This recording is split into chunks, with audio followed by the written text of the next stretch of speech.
All right, guys, I am back, and today I want to share with you 15 hopefully interesting facts about men, and I'll tell you whether I disagree with what I'm sharing with you or not.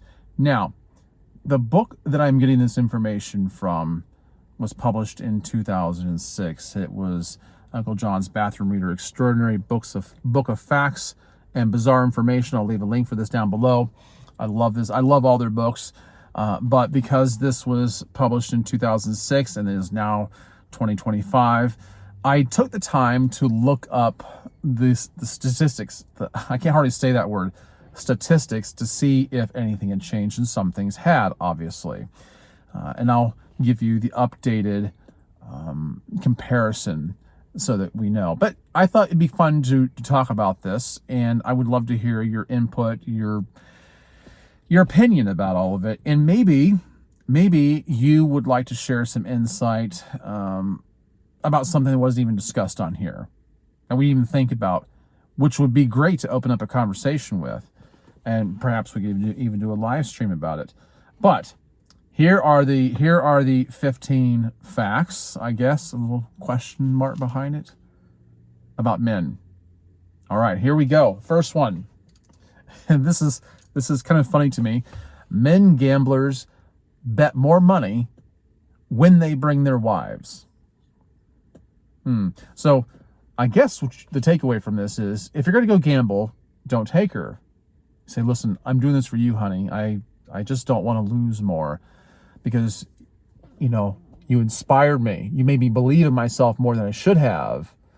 Truth is, we probably shouldn't be gambling at all. I don't gamble because I would probably lose every time.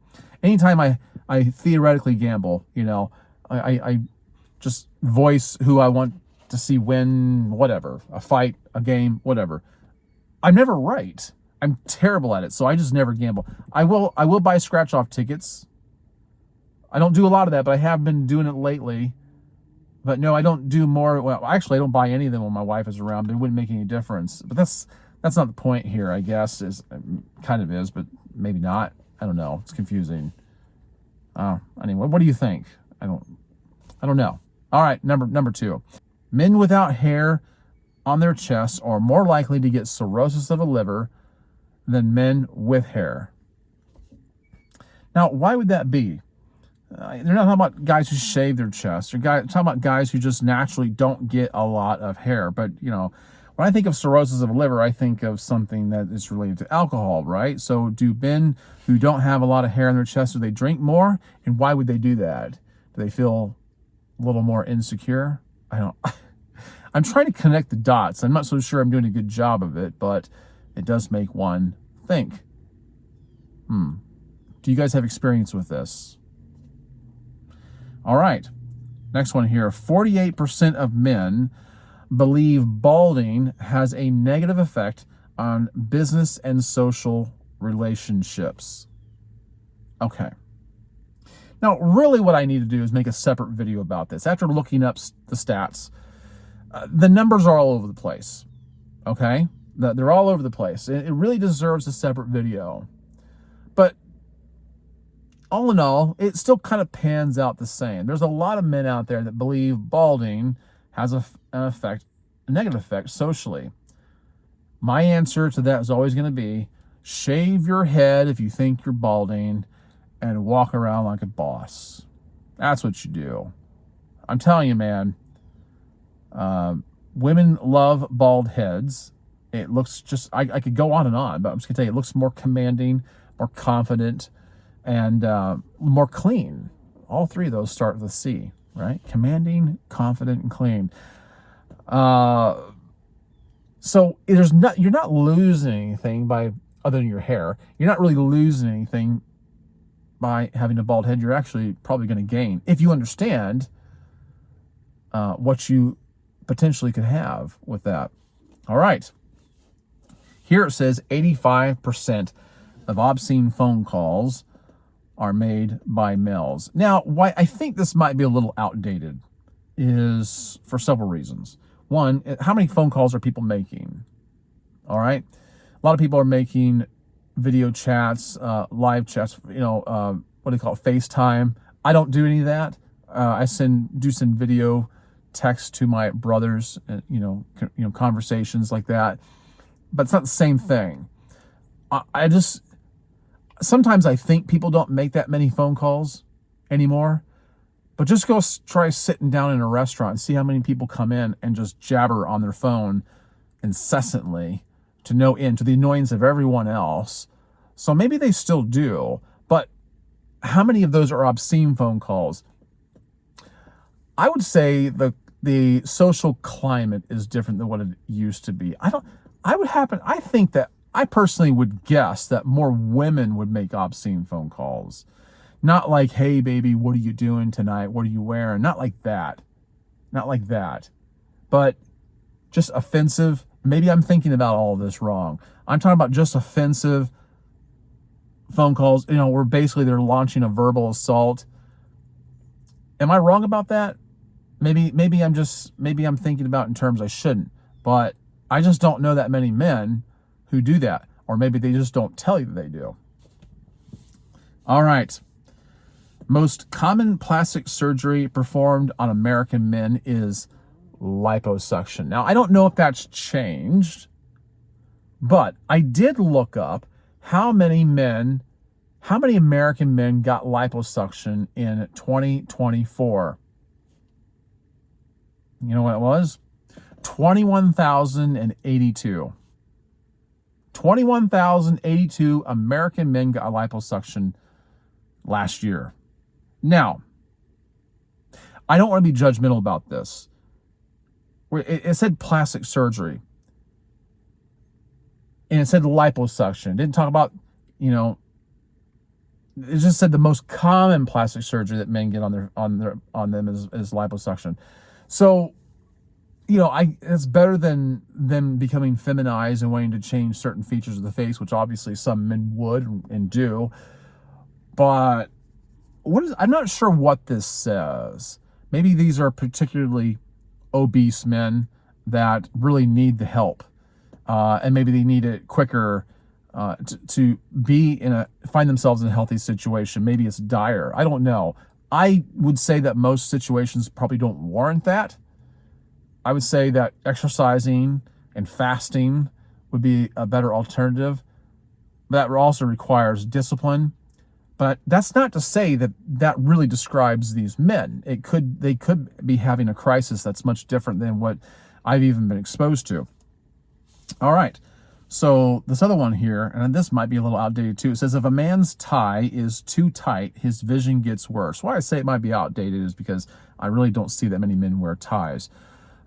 Maybe in more white collar surroundings, you go downtown, where there's offices and whatnot, you might see men with ties. I see fewer and fewer ties than I used to. I don't like wearing them personally. I didn't mind it years ago, but I think they look a little out of fashion personally. And a lot of times when you see people suggesting what looks best on men, even in white collar situations, they're not wearing ties. I think it's really odd. I was kind of against that many years ago, but I've embraced it now, and now I think men who wear ties look weird. All right, but the thing is, if his tie is too tight, his vision gets worse. Where is he wearing that thing anyway? Didn't say it was around his neck.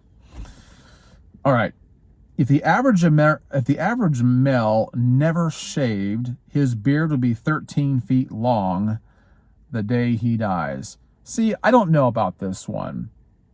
I really don't know, because there is such a thing as terminal growth, at which point, your beard just stops growing. But then I've seen pictures of men whose beard didn't stop growing. So what are they basing this on? A half an inch a month for their entire life? Because that's basically how fast your beard grows. I don't know. Not really sure.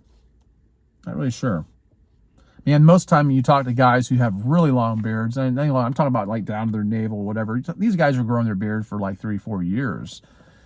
I think that's too long, but whatever. Hey, to each his own. All right. This has here from 2006. The average American man has $27 in his wallet right now. I looked this up, and the average American man today in 2025 has $67 in his wallet. I don't know. Maybe I'm just out of the loop. I generally don't carry cash. just don't. Maybe I should. My father, well, at least my oldest brother said, my father always taught him he should keep $100 in his shoe.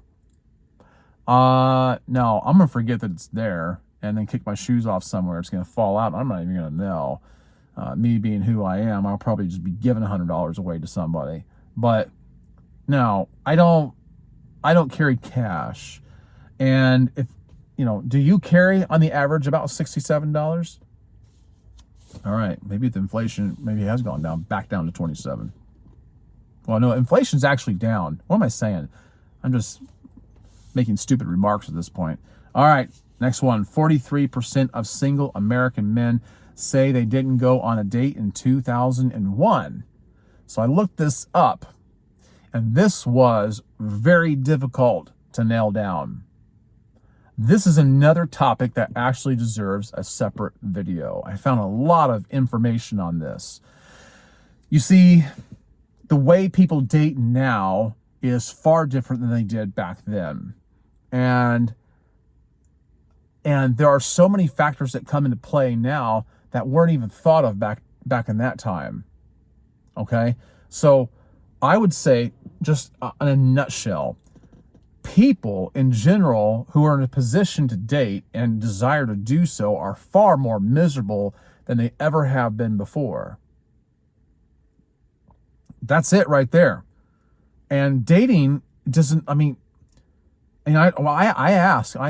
looked and, to find out how many single men didn't even go on a date in 2024 and just could not give me an answer. I could not find a solid answer on this, but they gave me plenty of other data that had so much to say. But what do you think? Are you a single guy? Have you gone on a date in the past year? Or has your attitude about the dating landscape changed so much that you have no desire to? Okay. Here it says, the average single man is 1 inch shorter than the average married man. Do they just have a harder time getting married? The average single man is 1 inch shorter. I don't know that I really look around and see single men that are on the short side. I mean, they're just kind of all over the place. I don't know if that's even relevant now. All right. Here it also says, if you're an average American male, you'll spend 2,965 hours shaving in your lifetime. Well, not this one. I mean, I'll shave every once in a great while. I do shave my head, but I don't spend that much time doing it. I shave maybe a couple times a week, 2-3 times a week. And that's about it. And I use a Max Groom head shaver now, and that's really quick. In fact, I'm going to leave a link for that down below. If you're a guy who shaves his head, you need to get that device. It is good. It is really, really good. And it will save you a bunch of time. You won't be spending nearly 3,000 hours in your lifetime taking care of that head. As far as your face goes, man, even back then, I didn't spend that much time. I'd let my face go unshaven for about a week before I'd shaved again. So I think that's interesting, but there are some guys who are very particular about keeping a clean-shaven face. All right, here's another one. Most married men sleep on the right side of the bed. Divorced men often switch to the left. This is one I think is actually bogus. All right, I looked this one up, and what I looked up actually told me just the opposite. And then it also said a lot of men will choose the side of the bed that's closer to the door to protect the woman in case there's a break-in. All right? But even that doesn't track that much. I don't think there is one particular side of the bed. For me personally, I don't care which side I sleep on. Whenever we moved into a new house or got in a new bed, I always ask my wife, which side do you want? Because it doesn't make any difference to me. Once I shut my eyes, I'm out. I'm gone. It doesn't take me any time to fall asleep. It takes her longer. So whatever makes her most comfortable. That's just the way I do it. That's the way we do it. What side of the bed do you sleep on, whether you're married or divorced? I mean, I'm not sure what the connotations are there for divorced men switching to the left. I don't know that would really medicate any emotional woo. All right, so here's another one. When you adjust the weight difference, men are stronger than horses. It's probably because they're tiny little legs. I mean, they're thin little legs. You can see how horses are, how disproportionate that seems. We talked before about how many men, who would win a fight, 100 men or one gorilla. Here it says that men are stronger than horses, though, which is pretty impressive. I don't know how I could leverage that to impress my wife, but I don't think it'll work. Now, here's one. And I wouldn't have thought this at all. In 1898, all cheerleaders were male. Today, 3% are. We shouldn't have any male cheerleaders now. However, there's a caveat to that. The cheerleaders back in 1898, I'm sure, did not resemble in any way what some of the male cheerleaders are today. All right? The ones you see today are oftentimes very, very effeminate. No one wants to see those. However, that's not to say that they're all that way. Like when you see like these college or high school cheerleading squads, usually the men on those teams or the boys on those teams are just there for strength, to help perform certain movements, and they're not necessarily the star of all that. They're not functioning in a feminine capacity. You see what I'm saying? You should know what I'm talking about. It's pretty easy to see.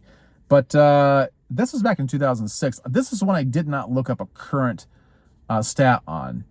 But I've seen some of the male cheerleaders that are on the professional football teams now. And yeah, now done. Now I'm not about that at all. I just want to see the women. And seems like there was a time when back in the 70s, 80s, the camera actually panned to the cheerleaders a lot more often than they do now. You just rarely see them. And then women can't tell me, well, it's because they don't want them objectified. Well, then why do they have them at all? Because if you're in the stadium, you do see them. Yeah. So 1898, all the cheerleaders were male. Interesting. 19% of men say they wouldn't mind being stupid as long as they had a perfect body. Well, I can guarantee you, if you're saying that, then you're really stupid. You are stupid. I don't care about having a perfect body. I would like to have a nice body. I don't think I have a bad one, but I don't think I need a perfect body. It doesn't have a lot of currency. It wouldn't turn anybody on as much as it would do me, right? Most of the people who like a perfect body, well, at least as far as men go, a man having a perfect body is just the man himself. A married man that has a perfect body does not have a wife that is looking at him every day going, wow, what a great body. Oh, I love it. You just have a perfect body. It might happen. It might happen to some, but I would say generally speaking, it's not happening. You don't need a perfect body to have, a smoking hot wife or a smoking hot relationship. It's just not necessary. But these 19%, thank God it's low, or low on the Lord, still too high. Say they wouldn't mind being stupid as long as they had a perfect body. That is dumb. Really, really dumb. What do you guys think about all that? Yeah, I need to make a separate video about a couple of those. Would you like to hear the data? All right. Hope you've enjoyed it. I'll catch you guys on the next one. In the meantime, be wise.